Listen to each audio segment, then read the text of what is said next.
Hey, what's up, guys? It's Trevor. I gotta do my 4-minute video for my independent study. So here we go. I read The Screwtape Letters by C.S. Lewis. It was a good book. I'll get into that later because I have to talk about it, what I thought about the novel. But first, we're gonna talk about the character analysis. This book had 3 main characters. The 3 main characters are Screwtape, Wormwood, and the patient or the person.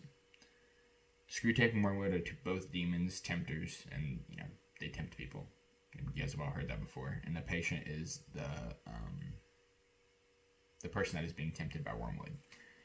And we never actually hear any dialogue in between the patient and Wormwood or any other characters. So we only see everything from Screwtape's perspective. So it's the only character we can really choose. Screwtape, at the beginning of the novel, he is very affectionate, I guess you could say. It's a weird word to describe a demon, but he's very affectionate and caring towards Wormwood. Wormwood's an up-and-coming tempter. Screwtape wants to train him up right, and the best way to do that is to act like you care for somebody, even if they really don't mean it. And as the novel progresses, Wormwood either doesn't listen to the advice that Screwtape is giving, or he just can't perform the task.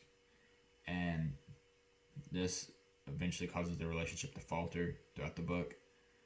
As the book goes on, Screwtape gets more and more aggressive and agitated at Wormwood until it all comes to a conclusion at the very end, when Wormwood ultimately fails in his attempts to tempt the patient, and Wormwood ultimately gets punished by being sent back to hell and getting eaten by the other demons, and Screwtape was excited about that. So throughout the whole book, the Screwtape just goes from being a nice and affectionate, caring demon to the real definition of what we consider a demon to be. A major theme in this novel would probably be satire, because this book was written for Christians to understand, not to understand, but see a humanized version of what tempting looks like, and so they can try and apply that to their own Christian lives. But we're seeing it through the eyes of a demon, so it's kind of satirical how we're getting a Christian outlook or how to improve somebody's faith through the eyes of a demon, and basically scrutinizing his objectives and attempts to tempt people and applying it to our own lives and trying to increase somebody's faith in Christianity. A critique of the novel. I personally enjoyed it.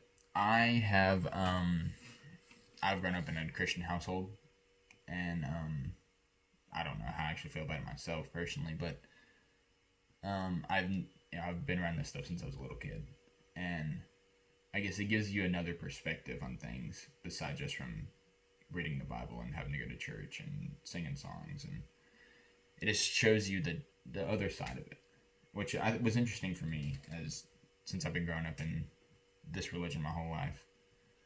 Now there wasn't much I didn't like about the book, honestly, because even if you aren't a Christian, you can definitely see a lot of the things in this book you can apply to your own life.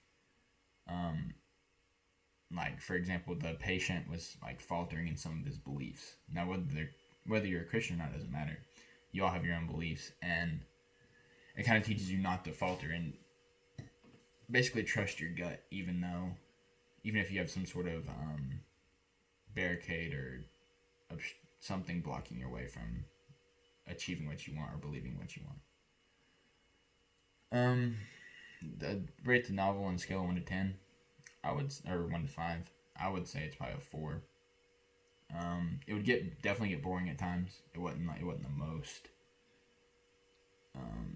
attention keeping book ever, but for the topic that it's on and the actions in it, I personally really enjoyed this novel.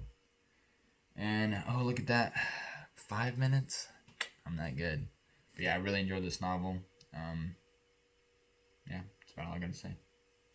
Adios.